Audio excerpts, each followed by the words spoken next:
हमें ये जानना जरूरी होता है कि जो सिंबल्स हैं, जो गवर्नमेंट ने सिंबल्स डिसाइड किए हैं रोड सेफ्टी के लिए, उनका क्या मतलब होता है। हमें पता होना चाहिए कि किस तरह से हम अपने को सेफ रख सकते हैं।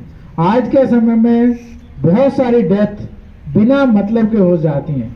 हम घर से चलते हैं, हम लोग ओवर स्पीड चलाते हैं, हम लोग लापरवाही से चलाते हैं, या हम कभी अपने हाथ में फोन लेकर चलाते हैं, तो उसका खामियाजा हमें भुगतना पड़ता है।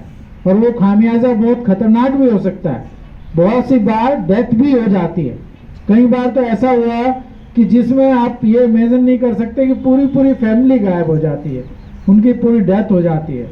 इसीलिए आपने देखा होगा रोड के बराबर में बहुत सारे क्वेश्चंस भी लिखे होते हैं, गवर्नमेंट लिखवाती है। एक जगह मैंने देखा कि जिन्हें जल्दी थी वो चले गए। बहुत देर तक मैं भी सोचता रहा लिखा क्या है, तो उसका मतलब आप जानते क्या है, जिन्हें जल्दी थी जाने की वो चले गए। कहाँ चले गए? वो भगवान के पास चले गए। क्यों? क्योंकि उन्हें बहुत जल्दी थी। तो इसलिए हमें वो जल्दी नहीं चाहिए, हमें केवल क्या चाहिए?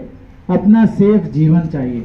हम अपने आप को अगर सेफ रखेंगे तो बहुत हम लोगों की, दूसरे भी लोगों के जीवन को बचा सकते हैं। अभी मेरे एक साथी मिले पिछले दिनों, मैंने उनसे पूछा आपका लेग ऐसे एक्सीडेंट हुआ? उसने कहा हाँ मेरा एक्सीडेंट हुआ, मैं सुबह घूमने जा रहा था, एक लड़की अपने ट्यूशन पढ़ने जा रही थी, उसको स्कूटी चलानी आती थी नहीं आती थी, उसने आके मेरे पैर में मार दिया। और फिर बोली अंकल आपको चोट तो नहीं लगी? कि मैंने कहा कि जो होना था हो गया बेटा, अब तो चली जा। तो ध्यान रखिए कि हम अपनी गलती से दूसरों को भी एक्सीडेंट करते हैं।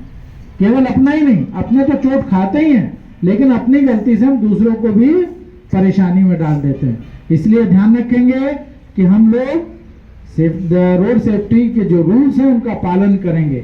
आपने देखा होगा हमने पिछले दिनों एक प्लेज भी कराई थी ऑनलाइन प्लेज भेजी थी हमने आपको।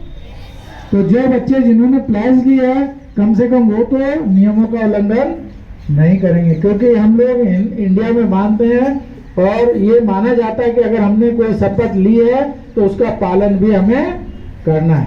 तो इसलिए सभी बच्चे, मैं अभी देख रहा था जब सर ने पूछा कि कितने बच्चे हैं जो स्कूटी चलाते हैं या मोटरसाइकिल चलाते हैं, तो कुछ प्राइमरी के बच्चे भी हाथ खड़ा कर रहे थे, जिनकी एज मुश्किल से कितनी होगी, 10 साल होगी या 9 साल होगी, वो भी हाथ खड़ा कर रहे थे हाँ मैं भी स्कूटी चलाता हूँ।